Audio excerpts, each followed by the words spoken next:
Welcome back to another episode of Footballing with Ben Roethlisberger. I am Ben. He is Spence. He is Evan. Yes, he is already here. How special is this episode? This is a special episode of Footballing. It is a fan frenzy Footballing. Ooh. Where we are just sitting here. The three of us, the Footballing family, is sitting here together. We're not asking Evan to do any cooking today. He's going to be here to answer questions. We're going to have conversations. We asked you guys to send in your questions, so we're going to answer all those. We're going to dive really, really, really deep into Evan, who he is, what kind of knives he uses, what are his favorite spices, all that stuff. And then we're going to start here really, really soon with a Seven's Top 7 because that's how we start our shows. It's true. And this one is going to be a little uniquely special because we have Evan here. Evan's going to throw his top 7 list at us as well. So we'll probably argue a little bit, but it's going to be Seven's top 7 snacks because we have Evan here and Evan likes his snacks. This is true. We are going to argue about our favorite snacks. That sounds good. Top 7 snacks. Just, that's a very broad... Not like that you're going to make you piece something together because Evans probably has some concoction that he does. Yeah. I've heard him talk about it before. I've heard him talk about his favorite snacks, but snacks like you can go buy from the store. Well, I have one on here that's not buyable. Oh well. Got to know somebody who knows somebody. Yeah. Right? All right. Well, okay. How do you want to go first and then? Yeah. Well, here's what. But did people send questions in? Yeah. We do have questions. We have a plethora of questions. Good. Okay. I'm good. I'm glad about that. Yes. Okay. Evan, are you prepared? Well, welcome first off to the show. Thank you. I know usually you only you're back here behind us, and now you're actually. I've got a chair. You've made it. You've made it. That's what I said when I came down. It's awesome. Your legs are swinging down there. It's awesome. You couldn't smack the smile off my face as soon as I got down here. This is going to be a fun one, guys. We were trying to bridge the gap because next week the three of us are taking a road trip. It's true. Actually, we're road tripping this weekend, and we're going to get 4 extremely special guests on the show. So we had to find a fun bridge the gapper. And what better way to bridge the gap than bring Evan on and discuss snacks? I mean, all right. People's champ. He is the People's champ. He's the People's champ. People's champ. We are going to start with number 7. We work our way up.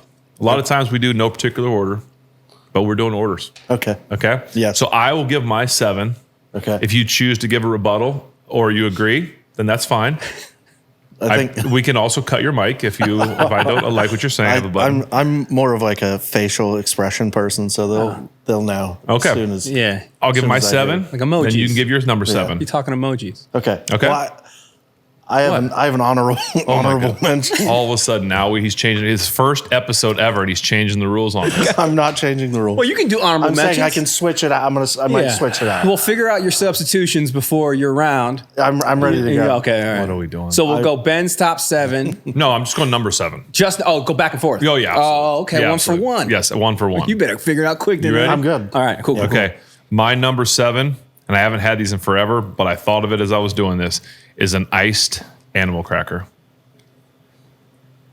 Just saying. No one likes the regular animal cracker, but you throw a little icing on it, and it's pretty nice. You talking about the ones you can dunk, or the ones that come iced? Like the pink one that have the It's like pink pink icing. icing. Yeah, pre-iced. Not. What are those ones that you can dunk? Solid. Those little Dunkaroos? Dunkaroo. Those are solid too. Yeah. I mean, listen, I'm sure a lot of these are going to be really solid. We're all going to probably agree on most of these. Let's be honest, we all like food. Big fan. Or do you like food? I love food. Okay. Big food guy over there. Okay, what's your number 7, Evan? My number 7 is a Nutter Butter cookie. Boo.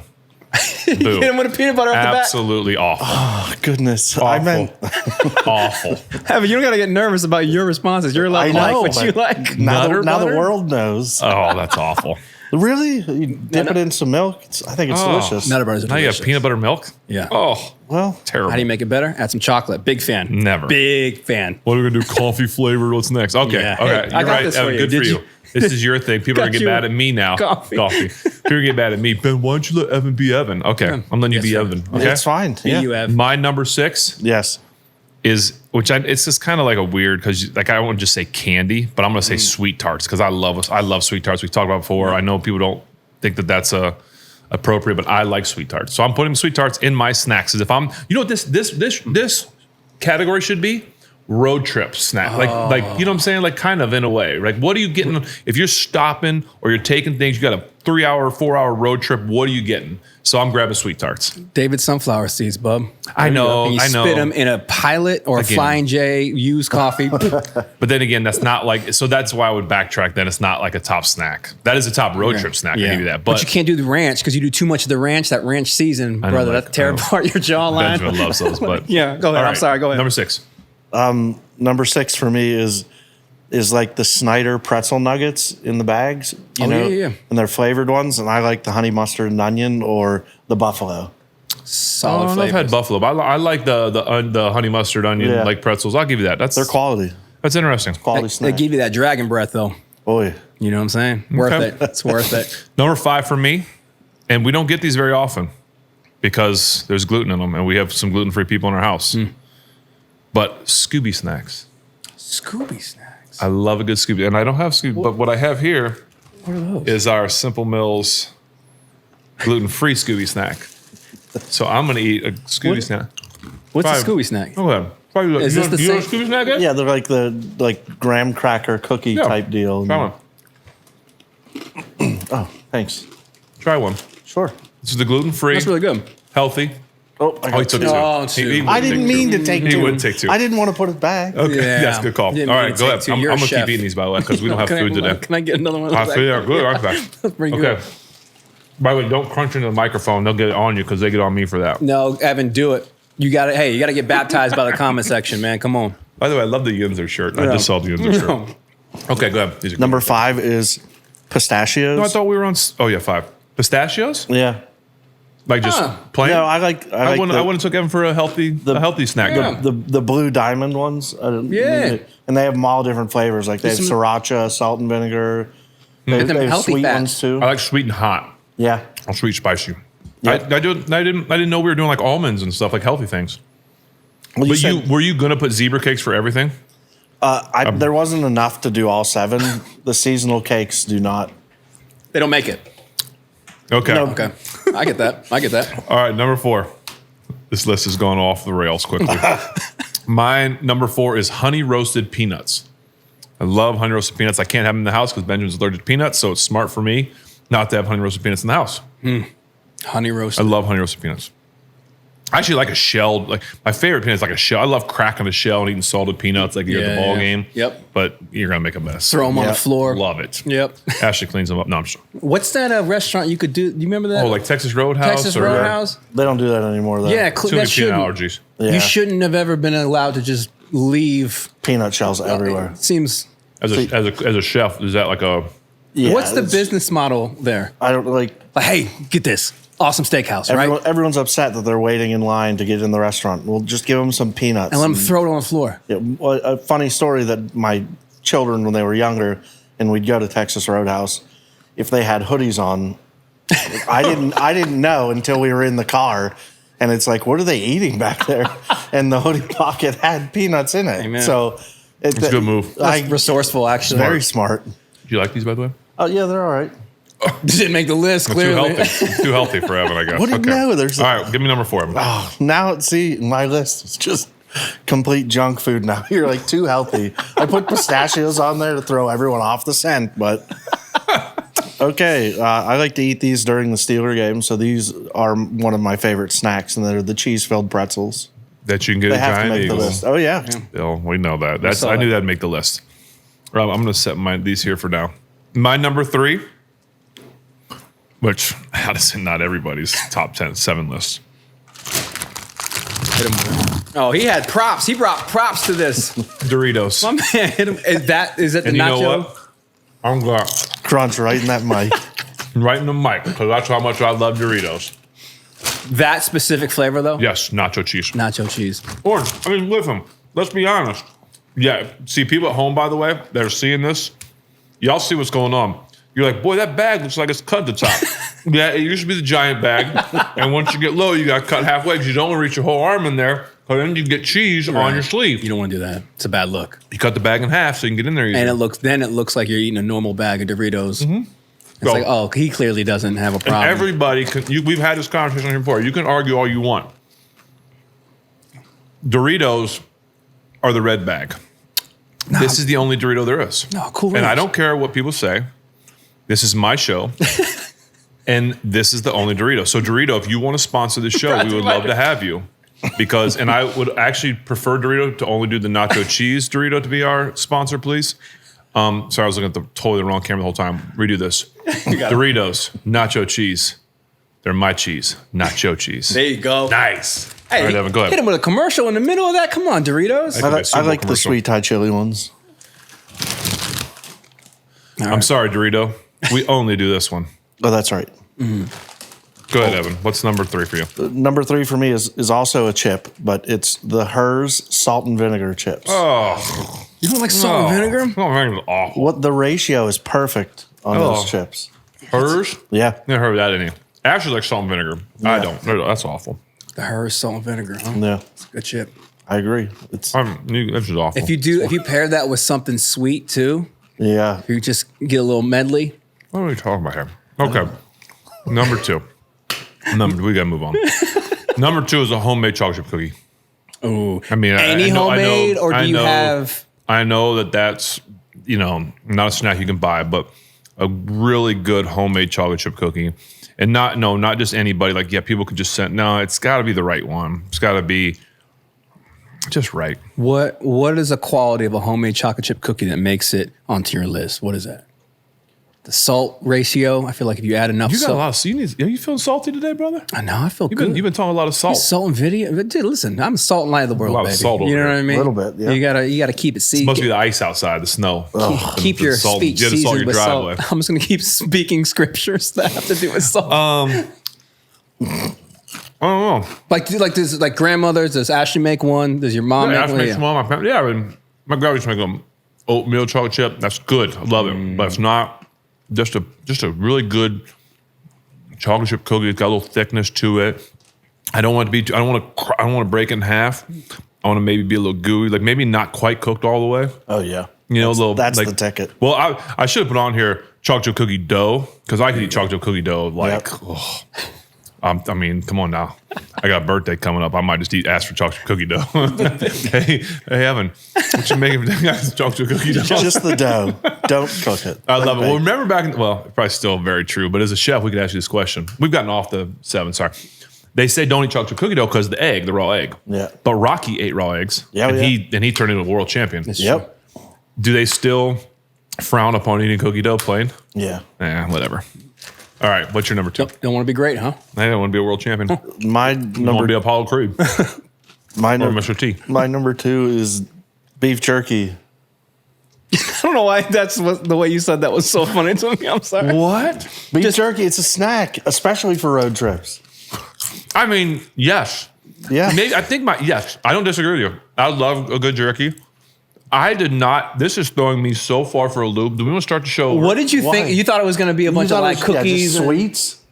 Did you think it was going to be just Evan, sweets? all you talk about is making peanut butter and jelly with waffles. Yeah, well, that's one of the tricks in my bag. That sounds delicious, by the way.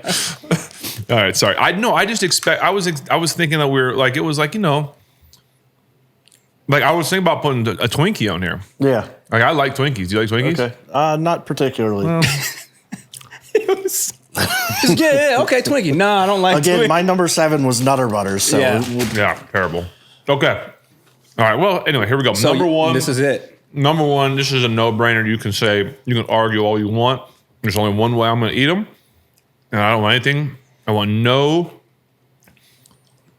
What's it called when you have like different? I don't want any. I want No one flavors? No, no Options? flavors, no options. There's one way to do it, and it's a good old-fashioned, not double stuffed Oreo. Just an Oreo. Best cookie there is.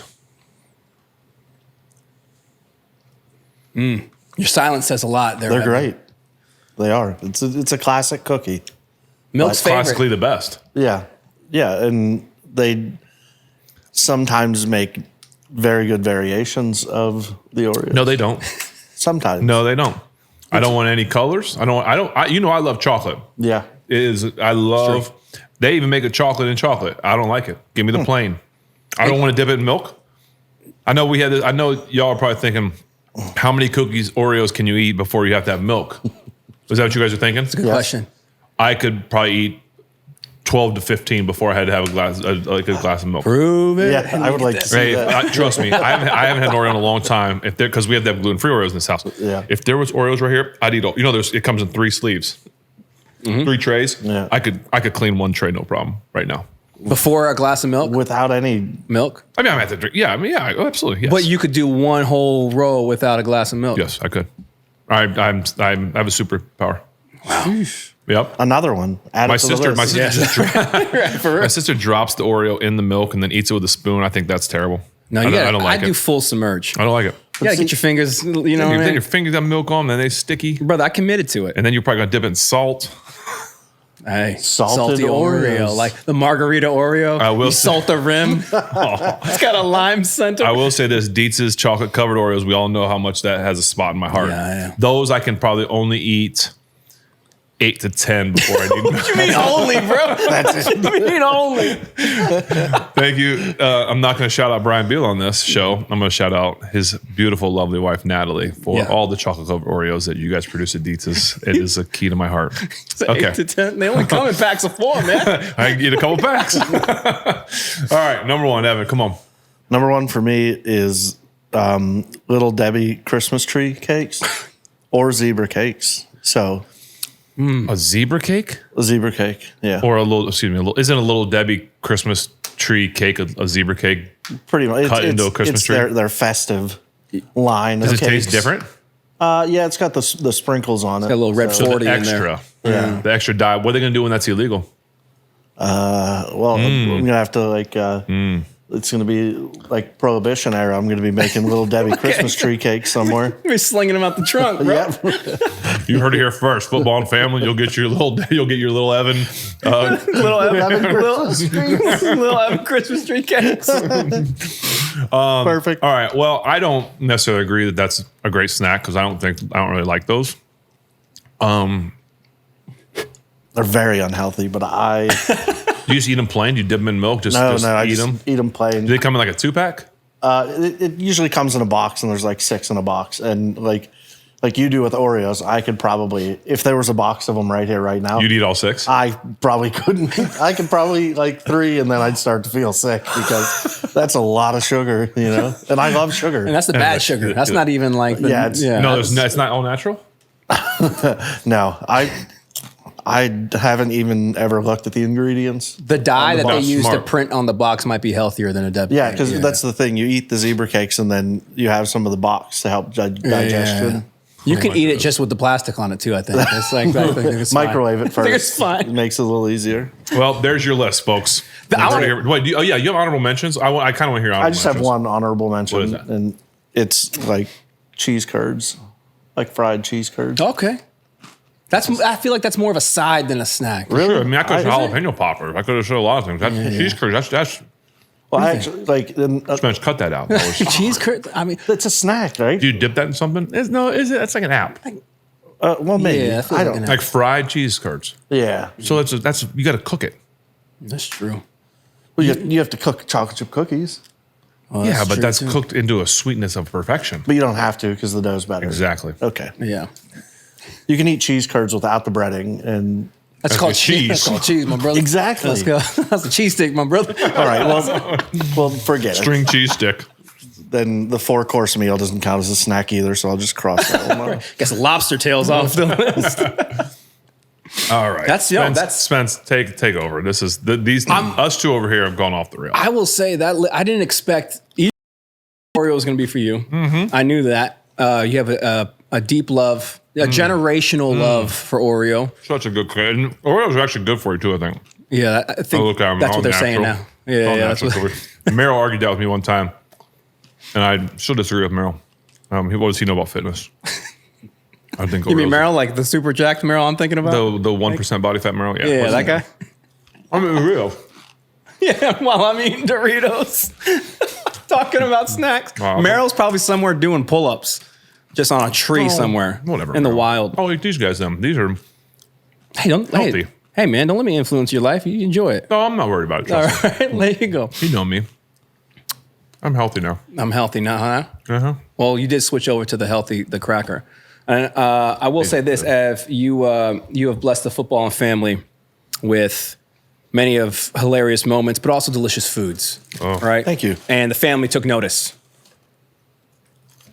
They have some questions for you. Oh boy, here we go. Yeah, and it almost feels full circle, but in a way, it's like you're like the wizard on the mountain that's come down to join us normals. You always come down the stairs, and you're like this elusive creature. Now we're gonna peek behind the curtain. The Wizard of Oz. Look at that full circle reference. I didn't even mean to do that. It's a miracle that I've yet to fall down those steps. My first thought is I take the first step. You're like, don't drop it. Like today's not the day. I'm not falling today. Just don't do it whenever you make soup. Can we have a camera? Yeah, have cam. So Have a camera. Yes. Here he comes. We're taking bets now. Will he fall or will he make it all the way down? So we went to Instagram and asked the Footballin Family to chime in on today's episode. Got questions for both of you. Evan, I'm going to start with you here. All right. Feel free to take your time to elaborate on this because you have a pretty robust culinary career. Okay. William from Instagram wants to know, what is your favorite food to cook? Ooh. Well, I'll start off by saying I enjoy cooking everything. You know, everything's got Equal opportunity. yeah. Well, everything is different, and there's different ways to prepare it and stuff like that. And that's one thing that I enjoy about cooking is the different ways to create things. But I really enjoy making soups. I think soups are probably one of my favorite things to make. Why is that? Wow. I don't know, because the amount of flavor that you can get out of certain ingredients into a soup and the layering of the flavor in the soup is probably one of my favorite Specific things. soup? I make a good crab and corn chowder. I feel like you can attest to that. So, just any soup really. It depends on the weather. That's how I base a lot of my cooking and the meals that I come up with, Okay. So, Speaking of that, I have a question. okay. Wait, am I allowed to ask a question? Another question. So coming as in. you know, I like to bake some sourdough bread. Yes, very impressive. I was thinking, can we take my sourdough bread, make a little bread bowl, and make a little beef stew in there sometime? Absolutely. That would Yeah. be delightful. And I can then would. rip my bread off and dip it in my Yep. Rip and dip. Yes. The old ribbon dip. You know how to make beef stew? Oh yeah. Yes. So you said the weather influences your recipes. Yeah, All right. for the most part. All right, I'm gonna do a little quick game. Oh boy. All right, I'm gonna give you the weather, a hypothetical weather. Okay. All right. Ooh. Yeah. A location, a geographic location, and you tell me what you're gonna make. Oh, Okay. boy. Yeah. So all three of us, we journey to a far off land, San Diego. All right. It's got a double meaning. Yeah. It's Evan went there. He went there. However, crazy weather. It's 55 degrees, cloudy in San Diego. Oh geez. What are you making? See, Put him on the spot. Did I stump him? Did I stump him on the first one? no, my mind automatically went to like a taco, but then you said 55 degrees, so then maybe some sort of like a taco bowl almost. It's kind of hearty, and it's got the fresh fish and vegetables, nice little sauce on there probably too. Yeah. Okay. I know it's very vague. Listen, I'll order it if Yeah. you're making it. All right. Well, let's jump back into the Footballin Family. Tyler from Instagram wants to know, this is a two-parter. One for Evan, one for Ben. All right. Oh. We know, Ev, you are a avid Pittsburgh Steeler fan, Pittsburgh sports fan, really.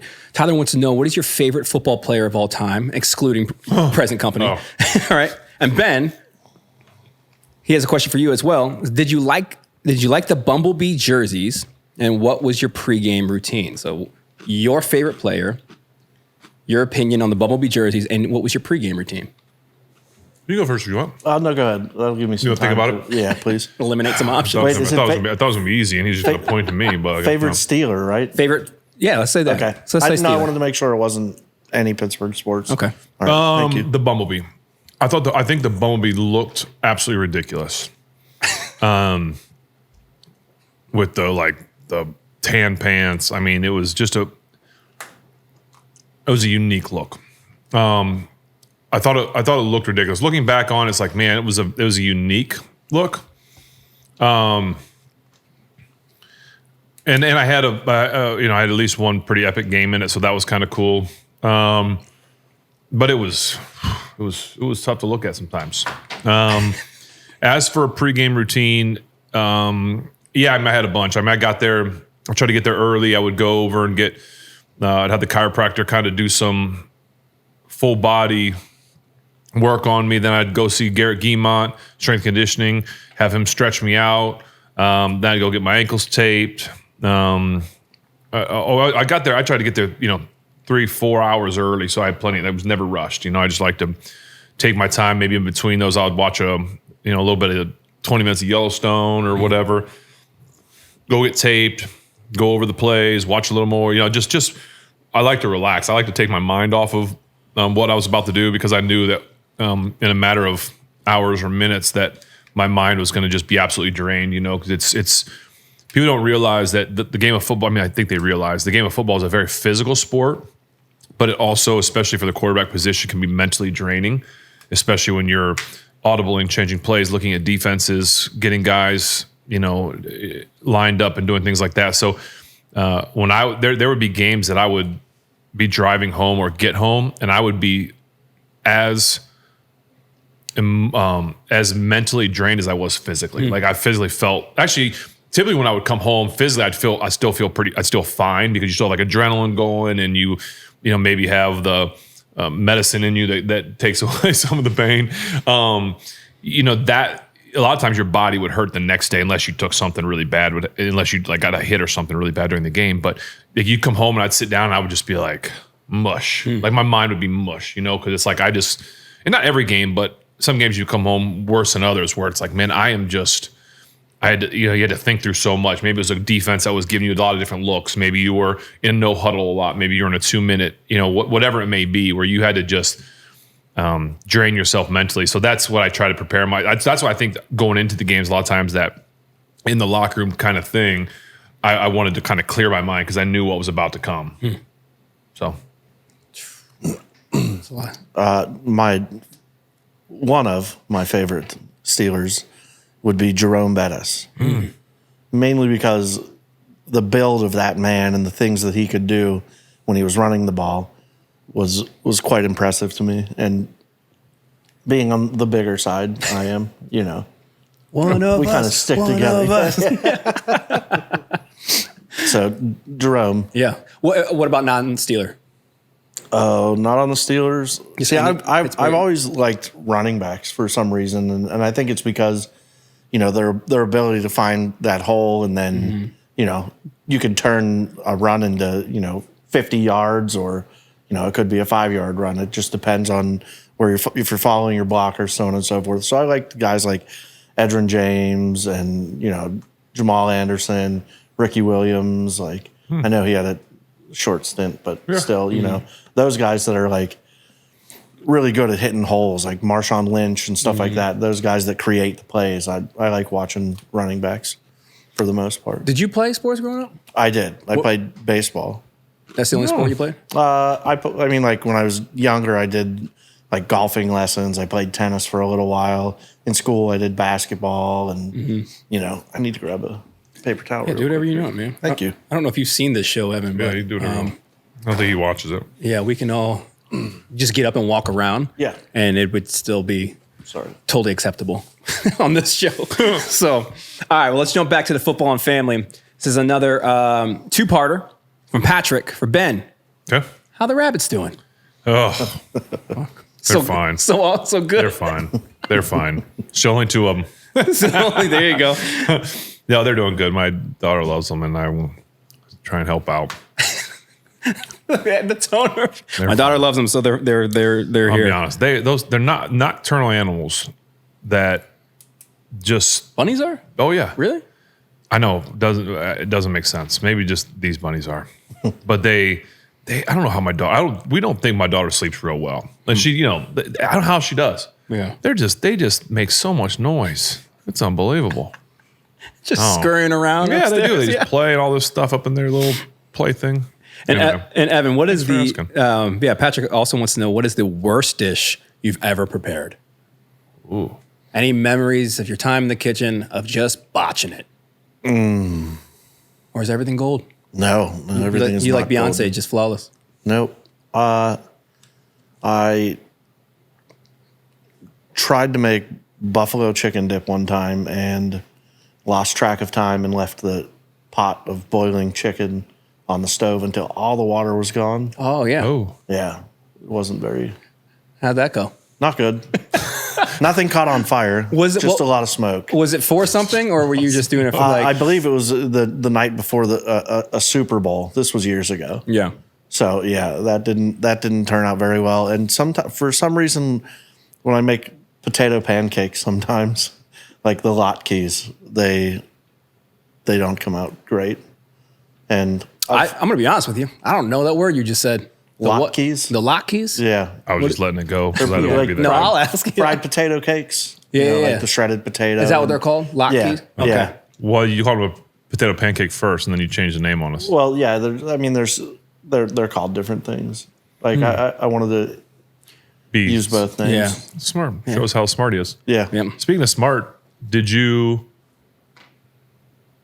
always know you wanted to be a chef? Or when in life did you realize you wanted to do this? I always knew that I enjoyed cooking because growing up, I would cook a lot with my mom and my grandmother, and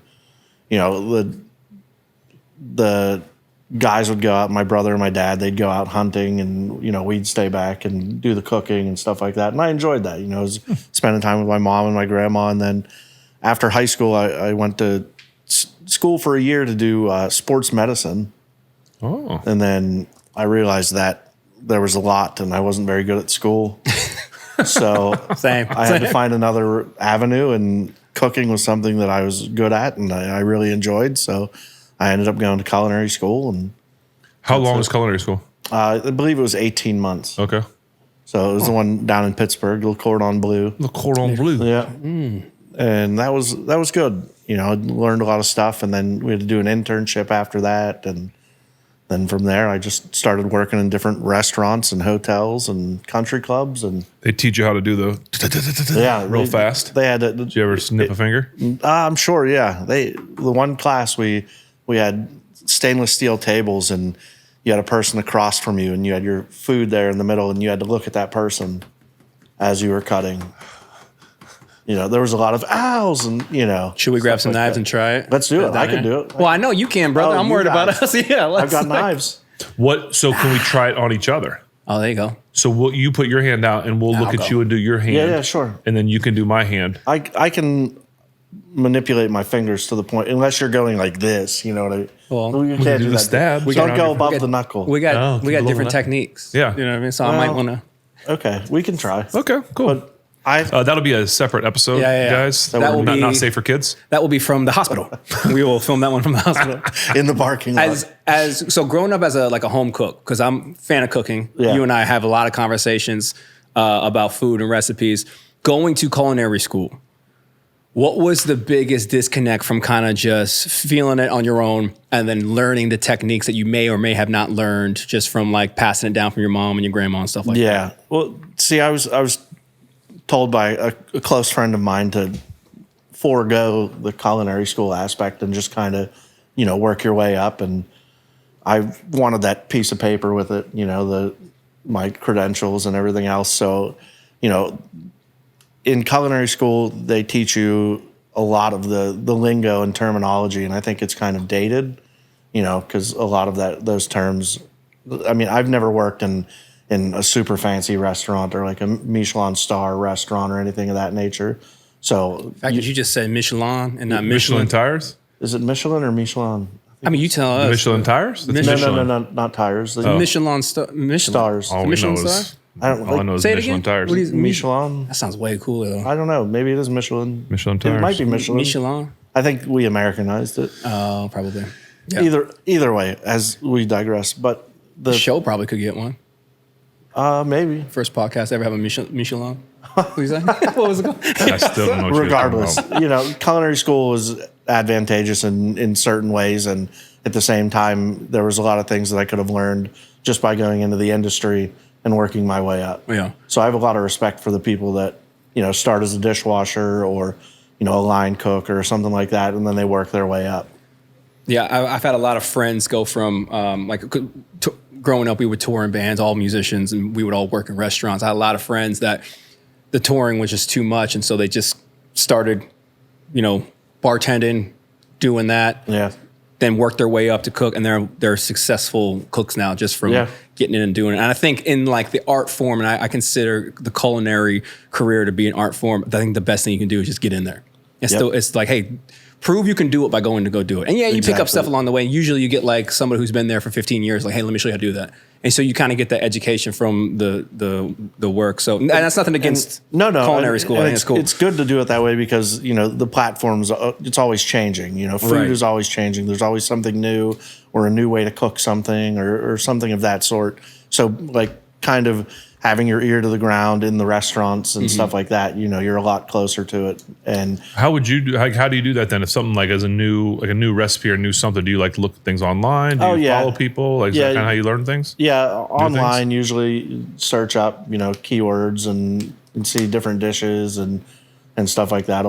There's a lot of stuff on Instagram and following different people, but people get their inspiration and stuff from everywhere, and whether it's an old family dish that you're recreating to make it more with the times, or vice versa, cooking older dishes from like the 70s, 80s and stuff like that. So it's just very cool. A concoction of everything. Well, speaking about learning on the job, Josh, wants to know, Ben, what was the greatest lesson football's ever taught you? That you learned from the game? Wow. Steve, Josh, sorry, brother. Learn how to read. Man, you're doing great. I think, gosh, I don't know. I mean, the first thing that kind of popped in my head was that just things won't always go your way. And you can work so hard and put in all the time and effort and grind and everything, and it doesn't mean that you're going to win. It doesn't mean you're going to play well. And I think like perseverance, right? Like it's not going to go your way, so you have to persevere. And try to think, like, is there anything tougher than busting your butt, working so hard, giving everything you have, then losing and being like, all right, tomorrow I got to go bust my butt and do it all again, because it's so easy to be like, well, it didn't work last time. What am I going to do? What am I do it again for? So I think that just perseverance and never quitting and just realizing that you got to just keep fighting, keep grinding. Yeah. I think the frequency at which you have to make that decision is and it's such an important factor in that career, to where it can be next week, but it's also, I've watched you do it. Hey, I got to go in the next hour. I got to go do this thing, to where like it didn't work out the time before. Yep. And so sticking on that kind of vein, this is a question that's asked by two different people, but it has the same vein. So I'm going to pair them together. One's for Evan, one is for you, Ben. Matt and John want to know. John wants to know, what is your first memory as a Steeler? And Matt wants to know, what's your favorite Steeler memory of all time?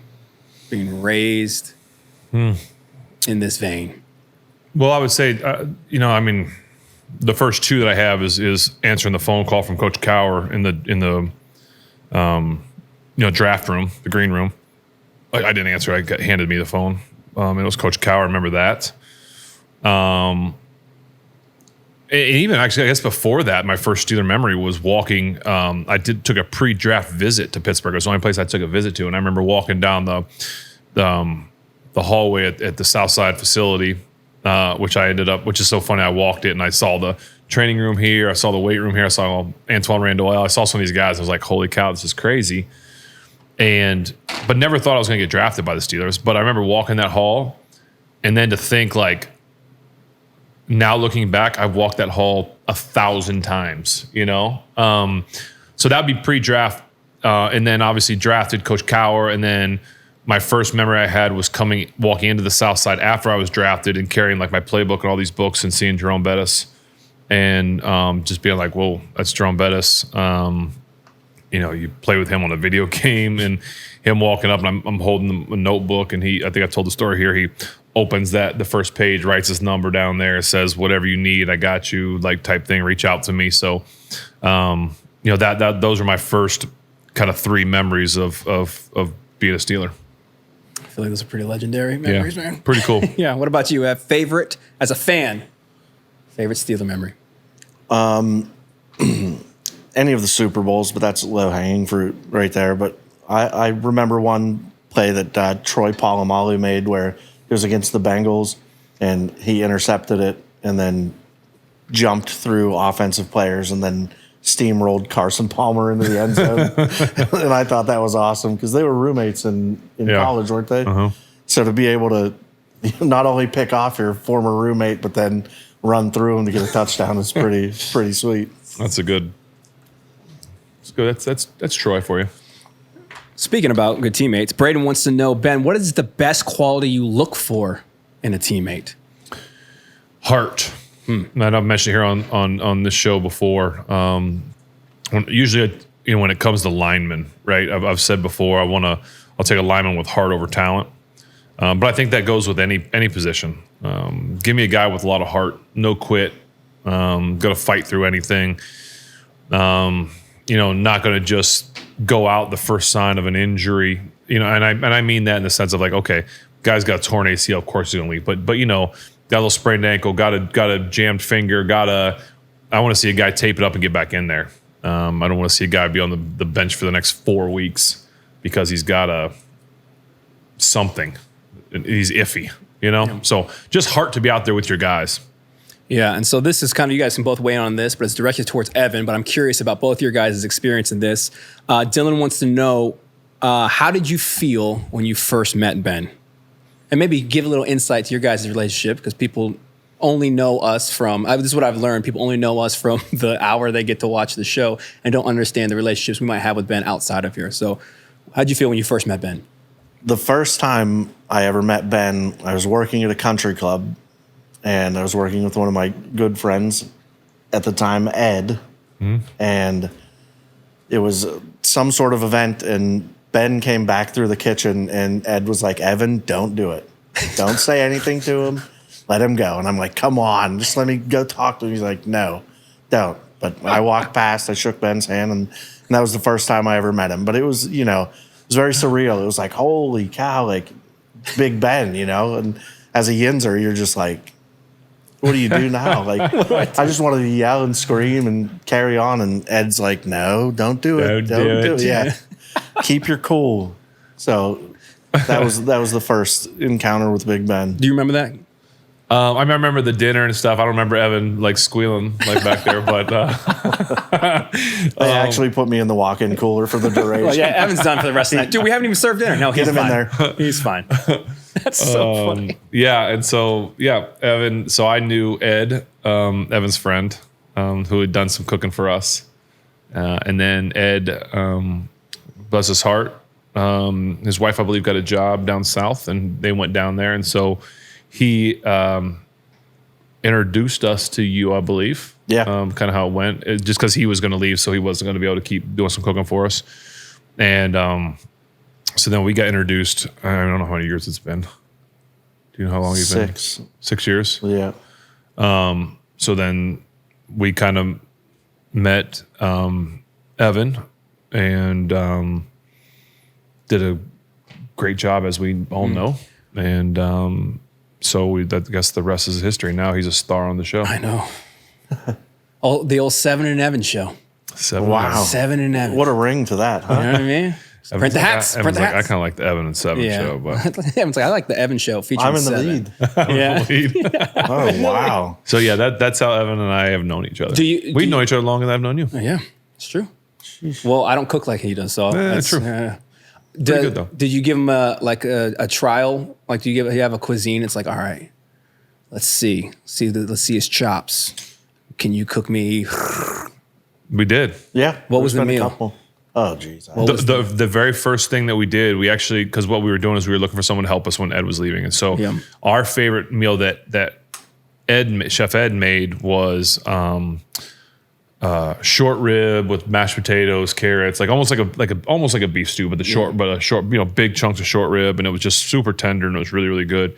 That was kind of our every family kind of has a go-to, right? That was like one of our favorite go-tos. So we did that. So then when we were looking for people to replace Ed and help us out a little bit, we ended up, I think, having 3 kind of different guys come in and kind of cook the same thing and get to meet them. And everyone cooked a great meal, but we felt most comfortable with Evan, his personality, his attention to detail. And I'm not here to throw the other guys under the bus. They all did a great job, but just all in all, Evan was what we felt kind of fit what we were looking for.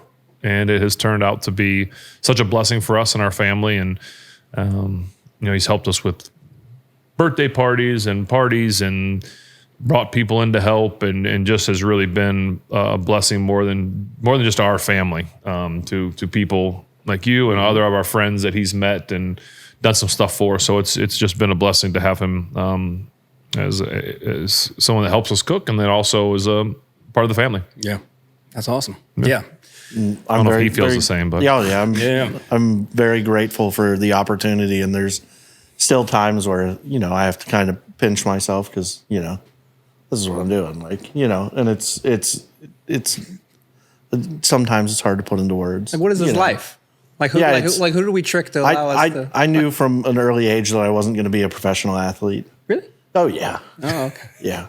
It was tough to reach top speed. Tough to reach top. Sometimes I would trip over first base when I was rounding, but I did have the heart.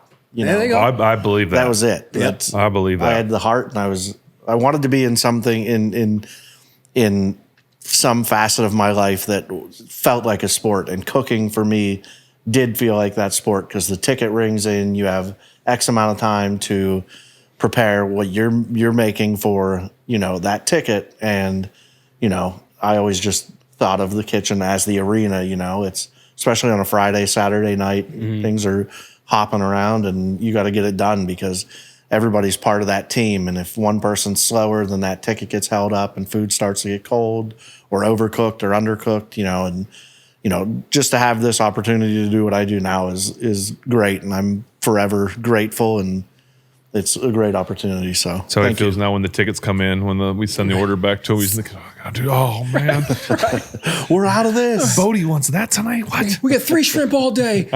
When you get a kitchen humming, it is like a team sport. Oh, man. it's great. It's the greatest. I say that a lot of the time I say that I miss, the atmosphere of the kitchen and stuff like that. And then every once in a while I'll get an opportunity to, go work in a restaurant with a buddy of mine, and and I love doing it. But then once I'm there and I hear that ticket machine, I'm like, why did I say yes to this? But I love doing it. I do. I enjoy going to work in the restaurants. And so every once in a while you just got to do that and just remember. Hey, man. Well, as you know, Footballin Family is international. This is a global thing we're doing from this basement. So Sasha from Germany wants to know. They say, I don't know if it's male or female, so excuse me. They say, loves to cook themselves, big fan, experiment a lot. So, Chef Evan, do you have a favorite country to get some cuisine inspiration from? Type of cuisine? Italian. There you go. Yeah. There you I go. mean, that's where I get my roots and stuff from, the Italian side. German is good too. I'm a big fan of sausages and stuff like that. Spätzle, however you say it. And I do tend to go on the Italian side of things, or like I guess American, like burgers and stuff like that. I try to here we go with that not knowing. I should have wrote keywords down so I know what to say. You want me to I can get a monitor up there and we can yeah, I pull from every single, But you find you're heading toward Italian a little bit more. Flex that muscle a little bit. The kids' favorite meal, the kids always like, can we request something? They're going to request a burger or chicken parm every time. He does a mean chicken parm. Well, I believe that. Dude, my oldest daughter's first bite of solid food was filet mignon. And you made. Wow. Yeah. Look Very at that. cool. Yeah, trenched in our history. Thank you, Chef Evan. Speaking about requesting food, Evan wants to know from Chef Evan, what is the most requested food item from Ben and or his family? Chicken parms kind of up there. It's because I have 3 kids that all request the same thing. I know. No, not because of you. Right. Yeah. Because of your children. But yeah, chicken parm's up there, and I think steak a lot of the time, fillets like or a nice ribeyes, steak. and Yeah. I'm a big chicken. I like a chicken Alfredo, angel hair pasta. That's kind of one of my go-tos. He makes that for me. Yeah. I like that. You make I'm assuming the Alfredo sauce from scratch. Yep, I do. Heavy whipping cream? Is that what you Yes, do? heavy whipping cream. Very heavy. Yeah. Yeah. Do you do just Parmesan cheese, or you use a little pecorino in there? What do you do? I use the combination of Parmesan and Romano, Ham Romano. and without giving all my secrets away, I put Boursin cheese in it as well. How dare you keep Yeah. those secrets? They can. They can have them. I wish you would just print them in some format that we could all maybe Like a book. acquire. Yeah, like a book. I have sort. like the full size 3 subject notebooks at home. I probably have 5 or 6 that are completely full of just pages of recipes and things I've cooked like every day that I cook here for the show. Putting some of those things down in like a book that was that like you could- something you would cook out of. Like I see where you're going. Yeah, cool. Wouldn't it? It's got to be called something. Right? So, like, if you have your recipes, it's in a book, and a then recipe And you're gonna book. cook them. yeah, but I should be able to like get it. Oh, with like instructions. Yeah, so you know how to- instructions. Maybe some pictures in there of the things. That would be and great. So I knew what I was doing. That'd be kind of Maybe cool. fun facts too. Just, Yeah. facts? just to break it up. You know what? That sounds fun. What kind of knives do you use? Is there a specific brand? I don't know. I just out of the top of my head, I don't know why. That's a great question. I was actually curious about that. So curious. What's your knife? I like using Henkel and Wusthof. God bless you. Now about the knives. Yeah, Yeah. but my favorite Sponsorship. Yes. Come on. Type- Where are we? my favorite type of knife is like the 9-inch Santuco, and the Santuco blade is like the rounded top with the straight edge on the Okay. bottom. I like that one because it's built for speed. Built for speed, like Chef Evan. Built for speed. It's very accurate knife for making intricate cuts as So well. It's like me. Yes. I'm built for speed say. and I'm accurate. Yes, There you go. On football That's field as a it. quarterback. There you go. Built for You're speed the- and accurate. You're the what is it? Santuco? Santuco. You're the Santuco of the I'm NFL. the sangria of the house. Okay. All right, so let's jump into some football stuff because believe it or not, that's what we do here. Oh. Daniel wants to know, and Evan, as a fan, feel free to weigh into this, but this is directed towards you, Ben. And it's kind of I had to piece it together. It's kind of like I'm sitting at the bar chopping it up with you kind of question. All right. So if we don't, I can elaborate if it doesn't get pieced together. Okay. So he says, Daniel says, when you see a team like the Eagles that wins a Super Bowl with a backup, then rebuilds, gets a new coach, and goes back and is able to win one, who is the greatest contributor to a team like that success? And he contrasts that to the issues we've been having with the Steelers being a first round exit. Right. So he sees what he actually called them a perennial first round exits team is the words he used. That's right. And not so lying. when you see that and you see someone like the Philadelphia Eagles who are able to go win it with Foles, come back. Yeah, but lose. they won it with Foles. Foles played in one. He just played in the one game, right? He only played in the Super Bowl. He played 2 games. Like, I mean, they went. Yes. Carson Wentz was an MVP candidate that year. Yes. Like he was going to be a top, like he had a chance to win it. And he got hurt. Maybe it wasn't the last game, but like it wasn't just about Nick Foles. And I know Nick he's a friend and he played well and he's a good football player. But that was a team that was built around a good defense. They had Carson was playing well. They had some weapons on offense. And so that team was it was a total complete team. And then you compare it to this year's Eagles team. This team was built different. Like they built their team. We talked about last week. They built their team around a great defense. They've got a lot of weapons on offense. They've got a quarterback that's playing really good football. And so I think that's the kind of difference. They built a really good offense too. Like not just a great defense. Like I agree we have a good defense. I'd like to see. You always want to see some uniqueness on the defense, blitzes and doing different things. But we've got the personnel on D. But offensively, we're in a year or maybe a couple years where they're trying to build personnel around. Like you have one receiver, you've got a really good tight end, you've got a couple running backs that are by committee, you've got a bunch of young linemen. That team had the biggest offensive line, a veteran group, a big offensive line. They had 2 to 3 offensive receiver weapons. They've got a quarterback that can run the ball and throw the ball. They've got an MVP candidate running back. So they were built for this moment. The Steelers offense is not built for anything right now. Just being honest. Evan, do you concur? I do. And just to touch on other things, I think that all of those players in that locker room on that team, they all trust each other, that they're going to go out there and they're going to do their jobs. You're talking about the Eagles, correct? Correct. Okay. Yes. I'm sorry. You're good. They're buying into, what the coach is saying, what the players are saying, the quarterbacks, and everybody's got each other's back. So, I mean, I think that's a huge component of it too. Like being able to go out there and know that the people around you all have, the same goal and they're all shooting for the same thing, So if that makes sense, I don't know. Maybe I'm rambling. Sometimes that happens. Yeah. So, I mean, it seems like you guys are pointing that the biggest contributor to that success, though, starts before you even touch the field.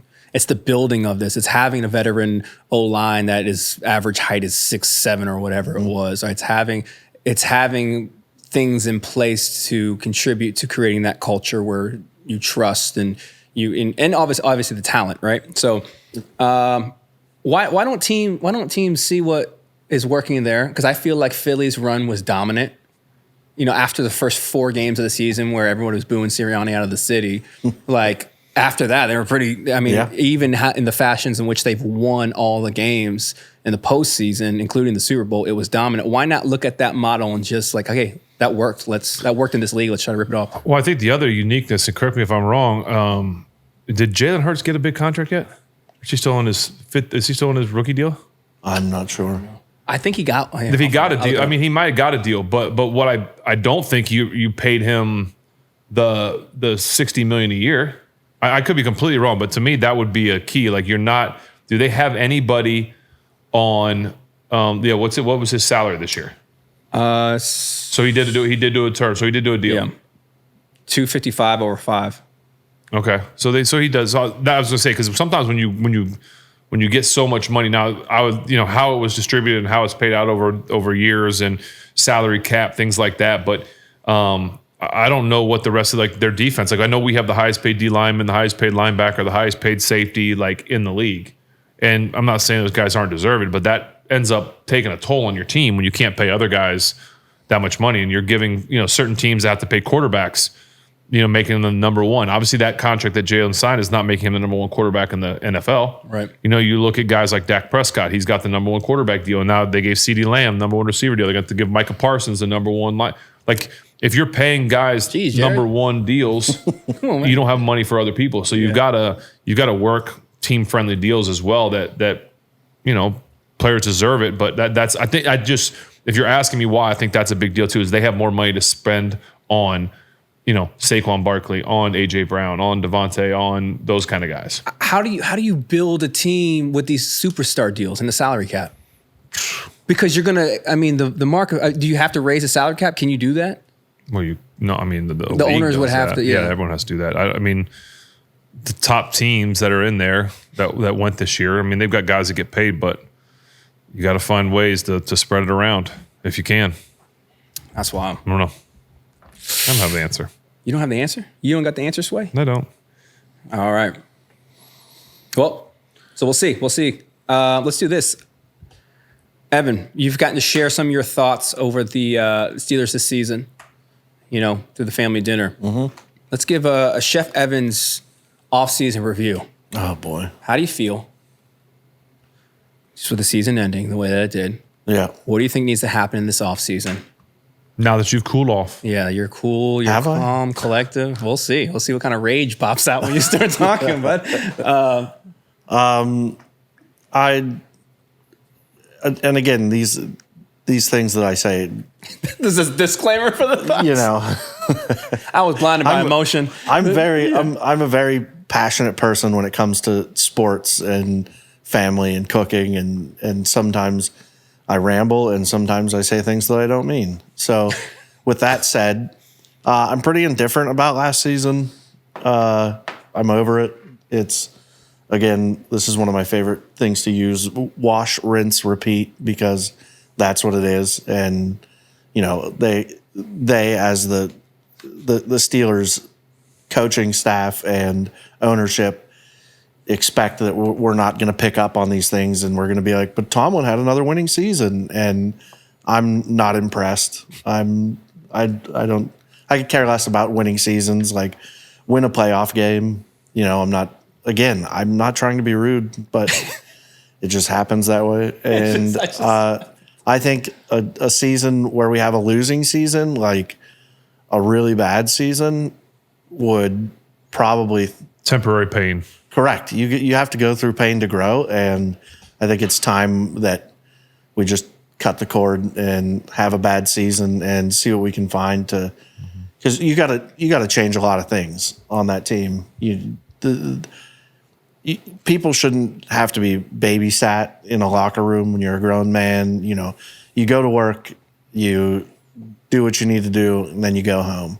The drama is one thing that irks me, because just get in there and work as a team and have your teammates back. And I know these are all things that sound easy to do, and it's so difficult with so many different people in a locker room, and everybody acts differently and has different thoughts and beliefs. But I'm indifferent, but I am hopeful for the future, and I'm sure as soon as preseason comes along, I will be just as jacked up and ready to go as I usually am, and I'll forget about this conversation because the fandom takes over, and you kind of go blind to it. Well, I don't think you're going to end up seeing many changes either. We talked about what kind of changes are going to happen, and you see like Coach Sully, quarterback coach, like they're just not renewing contracts. That's what I think. You've seen some coaches leave, but there hasn't. I wouldn't say there's been any big splash. I mean, I don't think there's going to be splash. When a coach says that there's going to be changes, and there are changes, he's not a liar. Didn't say there are going to be huge changes. Yeah.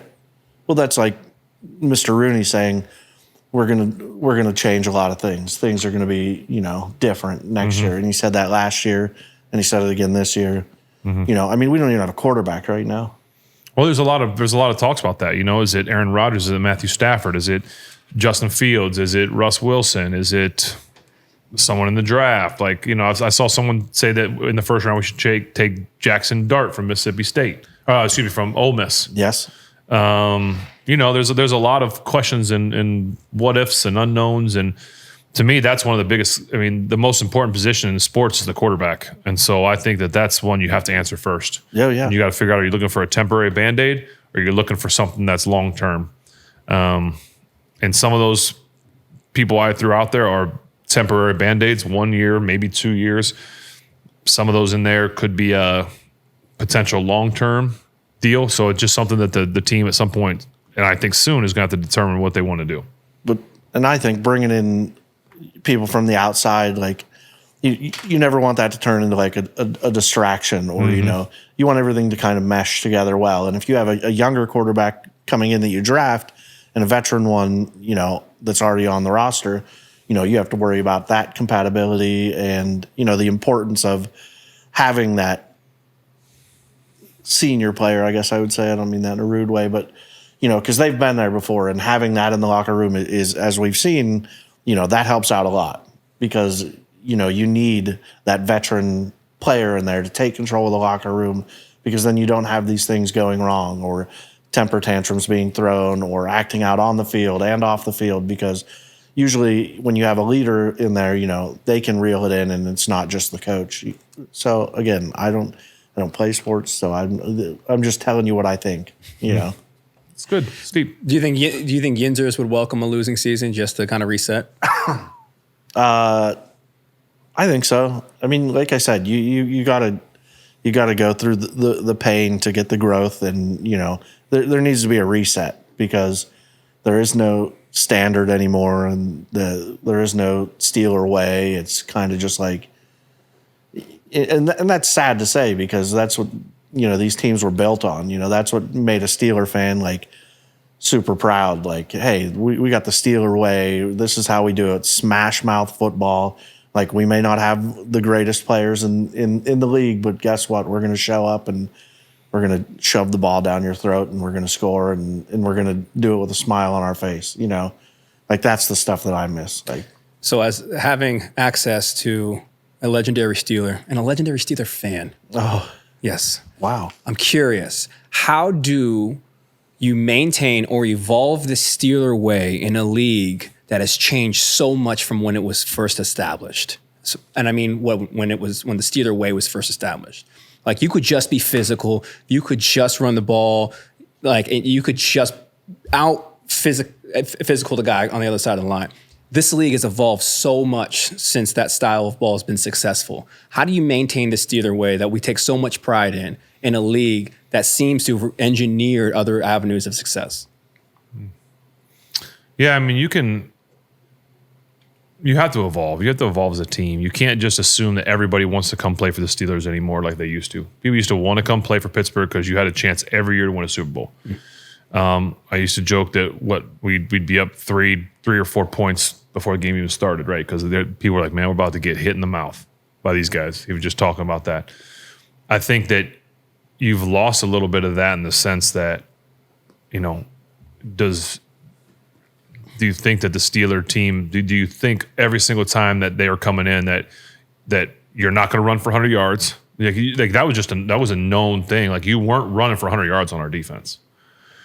And they had a board up there, not, you know, team that didn't run for 100, and they put them up there. And if a team did happen to run for 100, I remember, you know, you'd have guys, Troy, Ryan Clark, you know, go through it. They had all those guys. I mean, not secondary guys, but everybody that was on that, Casey Hampton, Brett Kiesel, all those guys would just, James Ferrier, Larry Foote, they'd be so mad if someone got 99 yards. They're mad, but they're like, okay, we held them under 100. Mm-hmm. It's like when that number went to 100, it was just like they would try and figure out how to get a tackle for loss to knock it under 100 yards. You know, like there was just a pride there. And I get it's all about winning games. Like, you know, you would never want to lose a game, but hold a team under 100 yards rushing. It's all about winning. But it's got to be done in a physical type way, you know, in a way that you take pride in certain things. And I'm not saying that the team doesn't have it. I just know from when I played how much, and I know that Tom was preaching it when I was still there, and I'm sure he's still preaching it about that. But you don't hear about guys running for 200 yards on the Pittsburgh Steelers, you know, 150, 180, things like that. It just didn't happen. And so the game evolves, teams evolve, players evolve, but you have to go into a game. A team has to know when they're playing the Pittsburgh Steelers that they're going to be hurting. Same way I knew when I was playing Baltimore that I was going to be hurting. Like, we can't just, like, we need to play Baltimore every week. Like, that needs to be our mentality as the Pittsburgh Steelers, is we're going to go just absolutely pound these people into the ground in a clean way. And you know what? We're going to be hurting, but you're going to be hurting worse. And I don't know if that's, you know, how that keeps on. I don't know if that's been lost from players now because there's so few guys left. I mean, Cam, TJ, I mean, even Minka, he's been there for a while and he's a leader, but you know, he didn't get drafted here. He got brought here. I don't know. I mean, I'd like bring Joe Green back for a little bit. I don't know. Ooh, he could still play. That boy could still play. Let's go. Sign me up. What do you think, Ev? I think that a lot of the league has changed, not just on the Steelers, but to what you were saying, that there's a lot of me mentality instead of team mentality. And I think that right there drives a wedge in that locker room because, you know, you're playing for, you know, the name on your jersey or the helmet or whatever, you know, and it's important that everyone has the same goals and you're not just worried about yourself, you know, like finishing plays, like Ben explained how, you know, if there was 100 yards on the board, then these guys were trying to think of ways to get a tackle for a loss or something like that. You know, it's just, I don't know if I see a lot of that, like the finishing plays and, you know, not just, okay, well, the play's blown up and somebody else is going to have to chase that guy down and tackle him. I'm not going to do it.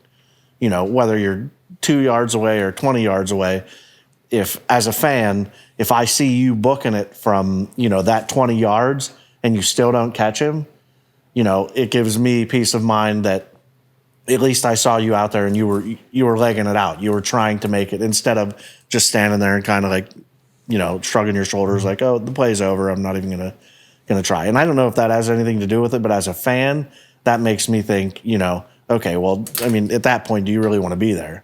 Yeah. Instead of making the effort and finishing the play, and then you have to find a way to make those plays and to, pump up your teammates and get everybody to buy in on, what the goal is.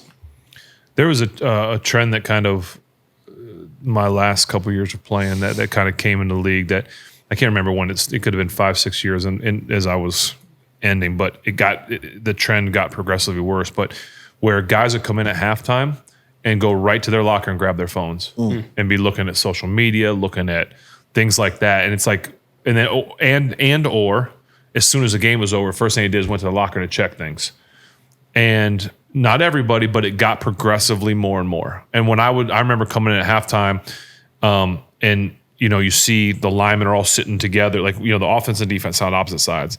The linemen kind of had their spots, the running backs had their spots, the tight ends, obviously positions all had their spots within like a section of the locker room.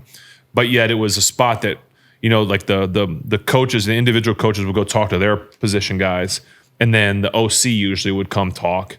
Kind of like, okay, this is what we talked about. Let y'all do your talking first. Then the coach would come do it. Then the OC would talk, and then maybe Coach T would say something to the whole group. That's kind of typically how it would go. And it would drive you nuts when all the linemen would always be together. You never saw those guys on phones.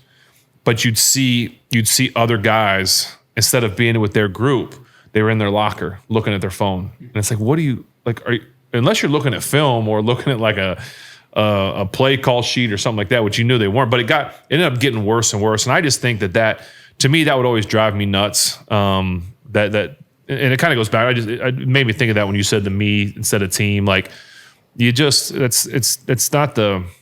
not coming in thinking about what you did in the first half. You're coming in thinking about what are people either saying about me on social media? What are now again, if you're coming in checking because you've got a sick someone at home, or you've got maybe a wife that's pregnant, things like that. Maybe but this would happen way too often for those kind of things to happen. I just think that sometimes that can be part of a mentality.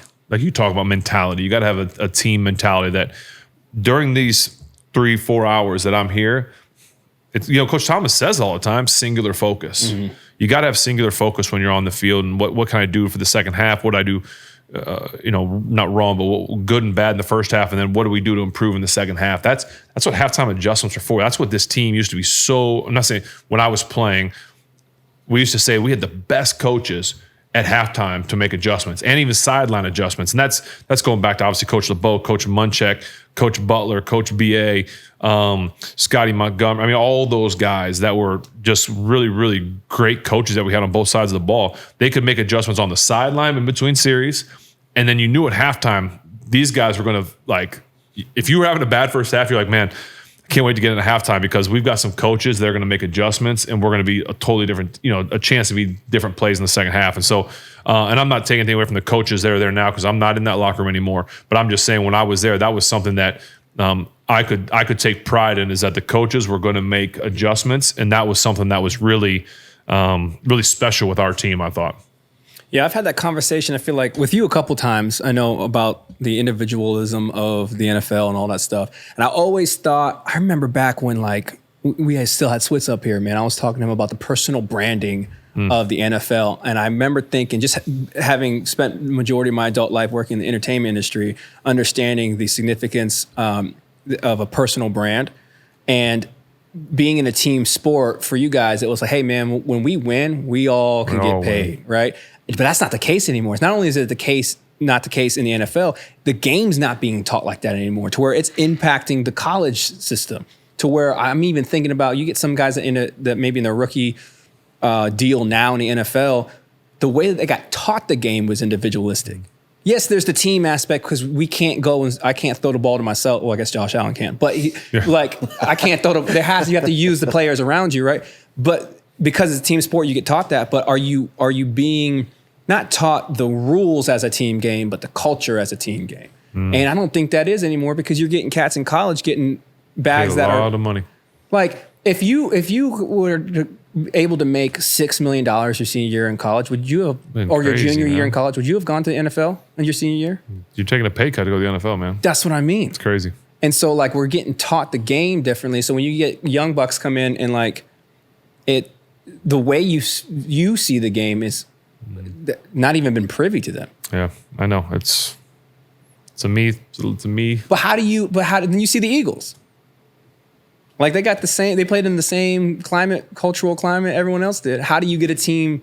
How do you win? How do you Dan Campbell it? Because I think if anybody's doing it in the league well, rallying guys around a belief system, it's Dan Campbell. Yeah. Well, I don't think any team does. I mean, I think the Eagles did it great. I think, you look at the Chiefs, what they do. They've got potentially one of the greatest quarterbacks of all time, one of the best tight ends of all time. They've got a lot of great players, but you never, other than seeing Patrick Mahomes and Travis Kelce on every other commercial, you don't hear and their coach, he's hilarious, but you don't. I still feel like that team, if anybody has the right to be like a me, like look at me, look at us, it'd be them. And I don't.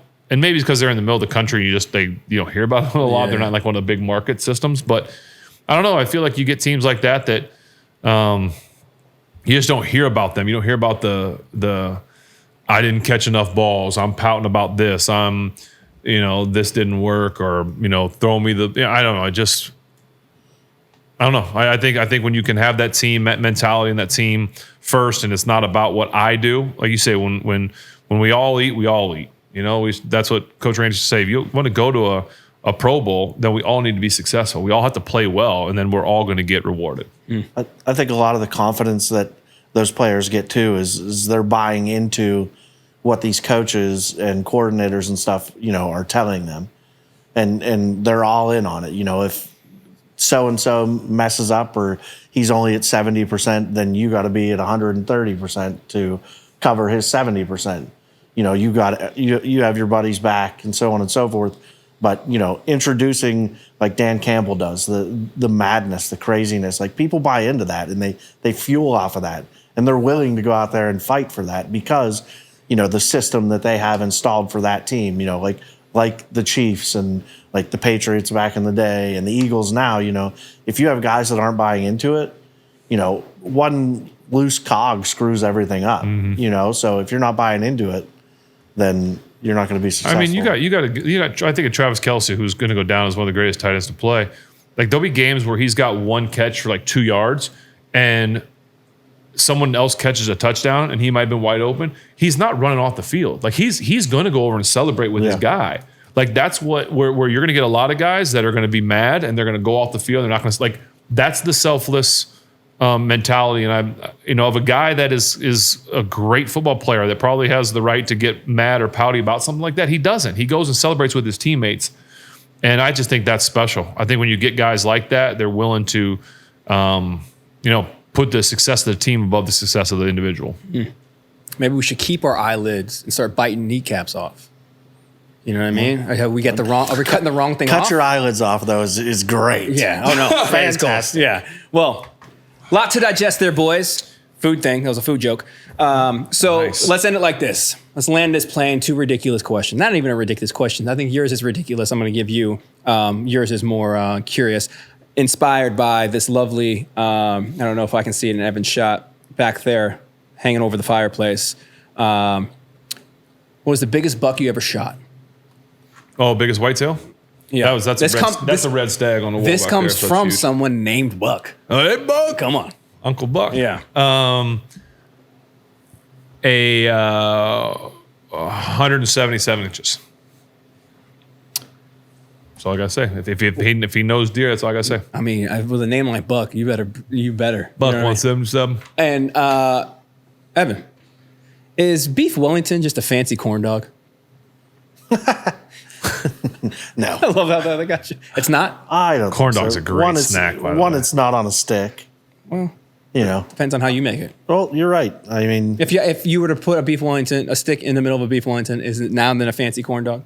Is it the stick that makes it not a corn dog? There's a lot that goes into it because some hot dogs are all beef. Some hot dogs have pork, chicken, beef. There's turkey dogs, there's chicken dogs, so on and so forth.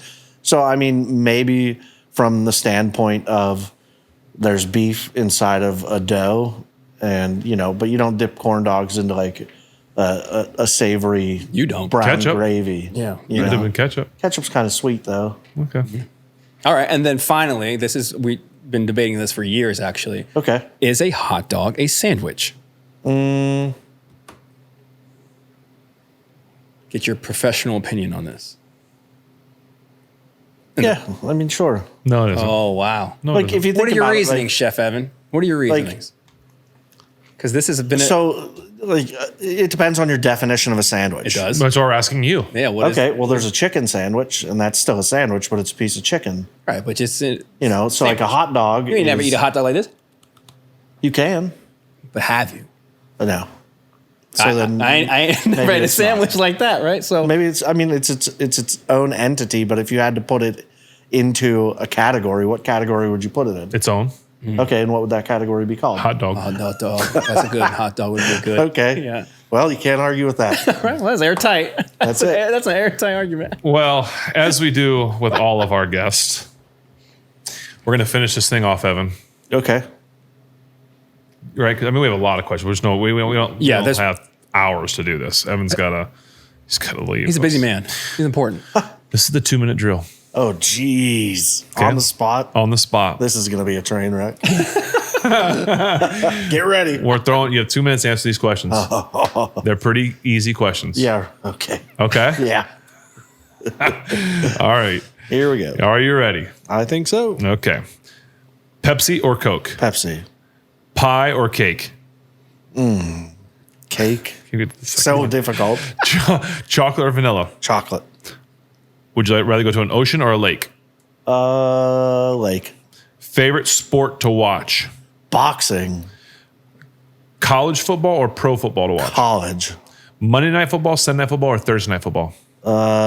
Sunday night. What's your favorite sport to play? Baseball. Not softball? Oh, softball's up here. Cheese pizza or pepperoni pizza? Pepperoni. Steak or chicken? Steak. Do you call it pop or soda? It depends where I'm at, but mostly pop. Steelers, Pens, or Pirates? All three, baby. Baked potato or mashed potato to eat? Mash. Chips Ahoy or Oreo? Oreo. Attaboy. Pancakes or waffles? Waffles. Hot wings or barbecue wings? To eat. Barbecue. Warm weather or cold weather vacation? Warm. I'm so sick of the cold. Would you rather have appetizers or a dessert? Appetizers. Playing PGA Tour golf or Madden on the video game? PGA Tour golf. Last one, we're almost out of time. Crosby or Mount? Oh, you don't have to answer that one. You don't have to answer. I was going to ask who your favorite hockey player was, but we just ran out of time, so we just don't have to worry about that one. Close though. We'll let it go. I got nervous. The last one got you nervous. What? Oh, wow. He answered it. Careful, I didn't say that. That wasn't me. Evan. Lord? Thank you so much for joining this show in a different capacity. Thank we you. are so blessed for your food and everything you do for the show, for the cookbook that you maybe someday we get to do again. Yeah. We're inching closer. That's what it is. Cookbook. Cookbook. Oh, Full circle. no. I love it when a plan comes together. We should do one of those. But thank you very much. This was fun. Thank you, fans, for your questions. Sorry we didn't get to all of them. But we are going to try and continue to hit a couple questions each week in the family dinner. And those questions can be on any of our F's, our faith, our family, our food, our football, our fabir, whatever it may be. So we are excited to, like I said, take the show on the road, both for the couple guests that we have. I think we have 4 guests that we're going to get on 4 different shows. Bring those to you soon. Each one kind of a different genre to a certain extent. And then we are still compiling our places to go. The 3 of us are going to go for our football and road trip scouting report. We are compiling that list of kind of Steelers bars at the places we're going to go. So excited to bring that to you guys too. So a lot of really cool things hopefully coming your guys' way soon. As Spence always says, check out the socials because I don't know what they are, but just check them out. Check out Evan on Instagram. We're trying to convince him to change his to Chef Evan at Football on Instagram. But he only has what do you have, 87 followers? Yeah, it might be less than that. Okay. but we're hopeful. I follow you, Ev. Thank you. I got you. Does football appreciate follow? that. I don't know. Probably We should not. follow you. Yeah. We're gonna No? follow you. You just gained one more person. Holy, that might be the one that breaks the dam. Wow. What's your Instagram thing? Currently, it is at Full Flavored Fare. Look at all those F's. Holy cow! I just ma- noticed that. Look at all Full those flavored flair. It's meant to be. meant to be. Meant to be. I'd like to say thank you too for doing this. It was a blast. I enjoyed it. We know you were nervous. Thank you for coming on. Well, yeah. I mean, I have a lot to live up to here. You know, Who sat in that seat? a lot of people. Bussy. Who? Jerome Bettis. Oh, I don't know. yeah. Your favorite Steeler of all time. I'm Oh, you sorry. said Bussy. I Yeah, apologize. that's a callback. There's a lot of good men that have sat in this chair. I'm just one that's added to that list, and I'm grateful. Well, we're grateful for you, Evan. But thank you, family, for tuning in. We look forward to seeing you guys next week with a special guest. So until then, we'll see you when we see you, or we'll see you another time.